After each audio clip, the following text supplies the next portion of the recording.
David Owen Dodd, a boy of 17, was executed by Union forces occupying Little Rock, Arkansas in 1863 for spying for the Confederacy. In the following century, more markers, memorials, and monuments would commemorate this young man's death than any other Civil War figure in Arkansas.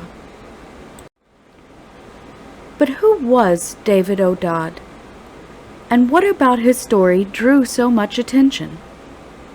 Was it his age? His background? The lack of specificity in his motives?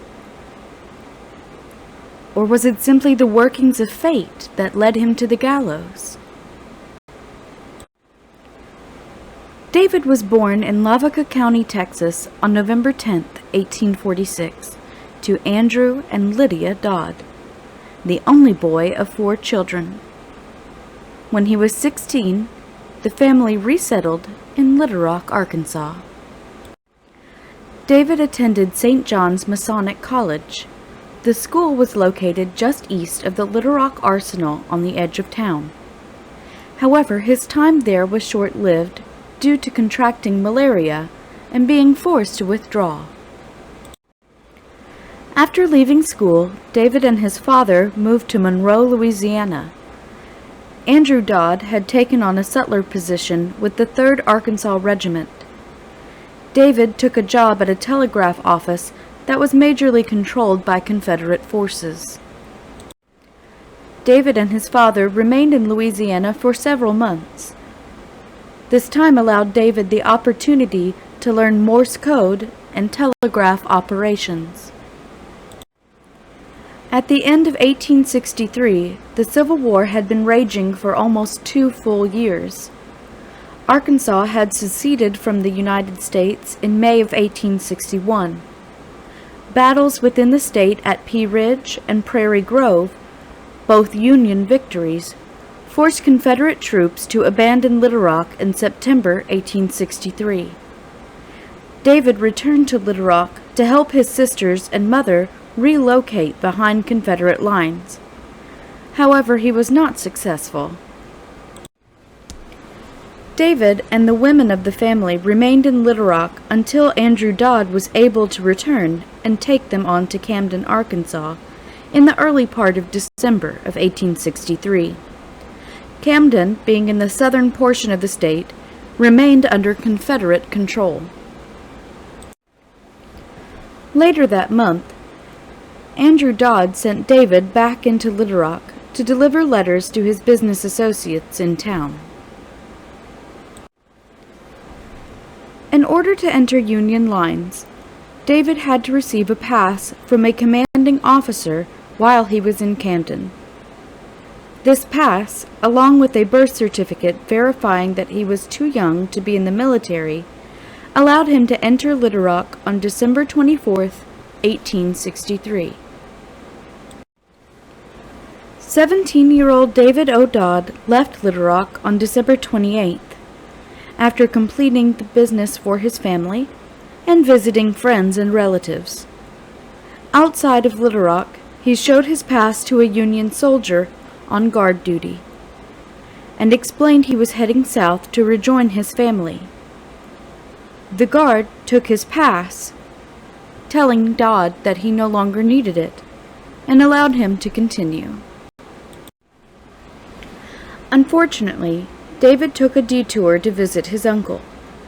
After his visit, he accidentally crossed into Union territory, where he eventually came across another sentry.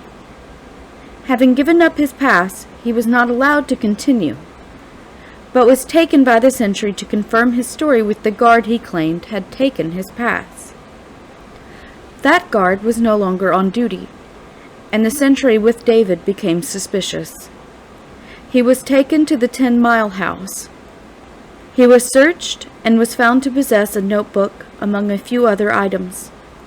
In part of the notebook, written in Morse code, was information about the Union Army's defenses of Little Rock. David was arrested under suspicion of being a spy for the Confederacy and escorted back to Little Rock. On December 31st, 1863, David was brought before a military court consisting of 6 officers, with Brigadier General John Thayer as president of the court. The charge against David O. Dodd was for being a spy. David pled not guilty to the charge and signed an oath of allegiance to the United States, which was submitted to the court. Items found on Dodd's person were presented to the court, and the guards responsible for searching Dodd testified that those items were indeed in David's possession, including the book containing the Morse code notes. Despite his oath of amnesty, and witnesses who testified of his good character, David was found guilty of the charge and sentenced to hang. He was executed in front of St. John's Masonic College, where he had attended school, on January 8, 1864. In the years following the Civil War, the South struggled to reconcile themselves with the war's outcome. Lost cause rhetoric led many Southern factions to look to folk heroes among Confederate forces. It is in these struggles that exaggerations begin to creep into Dodd's story. While first-hand accounts of the execution, such as these, reveal mild discomfort, later stories depict the scene as being packed and the execution as being horrific.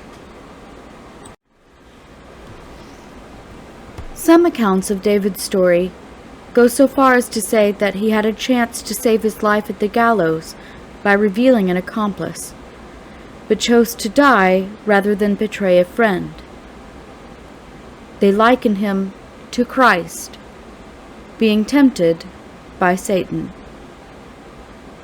No historical accounts support this version of the story, yet it is the basis for much of the reverence given to this young man. Veneration for David Owen Dodd continues to this day, and truly has much less to do with the facts of his story. Rather, it has more to do with the lost cause legend that was built around him.